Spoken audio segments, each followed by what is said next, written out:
Bakit matagal kang maka-move on o maka-move forward or maka-get over? Ano yung dahilan?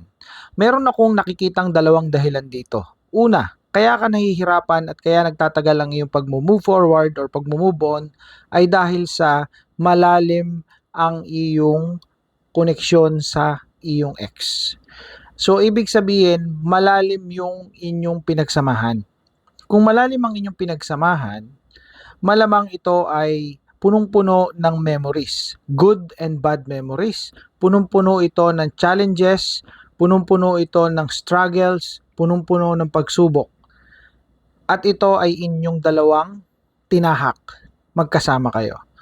So itong lalim ng pinagsamahan ninyo na ito ang nagiging dahilan kung bakit matagal kang maka-move on or maka-move forward.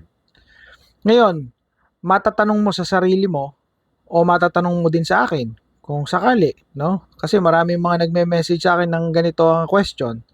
Ay bakit po yung aking ex ay naka-move on na sa aking palagay? Bakit ako hindi pa, no? So, yan ang napakagandang tanong. Dito na papasok yung ikalawang dahilan. Ito ay ang takot. Takot ka, no? Takot kang alisin siya sa iyong puso't isipan. Takot kang magsimulang muli nang wala siya. Takot kang kalimutan siya completely, 100%. At takot kang maghanap ng panibago dahil natatakot ka na baka mapagaya ang relasyon mo sa iyong ex na naghiwalay din kayo. So itong takot na ito ay nauunawaan ko, nauunawaan dapat natin itong lahat. Ito ay proseso ng isip ng ating utak. Ito ay dahil sa uncertainty. When we say uncertainty, tayo ay tumalon sa kawalan o takot tumalon sa kawalan. We as human being, ang ating brain ay naka-build or built sa survival or survivalist ang utak natin. Ginawa yan ng Diyos para makasurvive tayo, no? Physical harm, no? Environmental harm, makasurvive tayo sa relationship, etc. In short, survival, no? Kaya nga may librong ginawa si Charles Darwin na Survival of the Fittest. It's because yung mga animals, specifically the human being, ay merong instinct to survive because ang mundo sometimes we see it as survival of the fittest. That's the reason why our brain, our mind is built in this way. So, kapag ka hindi tayo sigurado, wala tayong kasiguraduhan sa ating pupuntahin, sa ating magiging future na karelasyon, sa ating magiging buhay, sa kinabukasan, no? Ito ay nagbibigay sa atin ng matinding takot. At itong takot na ito ang nagiging dahilan kung bakit hindi tayo makausad-usad, makahakbang.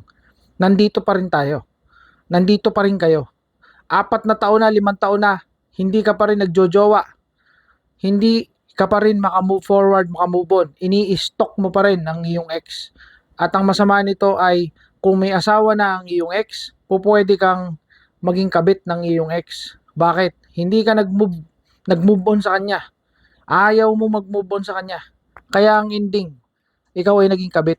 Hindi ka humanap ng ibang binata. Hindi ka humanap ng ibang dalaga na magbibigay sa iyo ng maayos at matinong pamilya. That's the reason why. These are the 2 reasons. Una, no, malalim ang koneksyon ninyo sa isa't isa. Masyado matindi ang inyong pinagsamahan.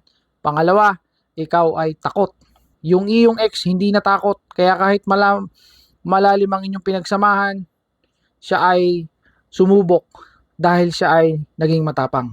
So anong takeaway ko dito? Ang takeaway ko dito is napakasimple lang. Ang pag-move forward, ang pag-move on, ang pag-get over sa situation na yan ay iyong personal choice. Tandaan mo yan. Personal choice mo yan. Kung ikaw ay naging duwag, ikaw ay nanatiling ganyan, yan ay iyong choice. It's your fault. No? It's yourself, and yourself. Bye for now.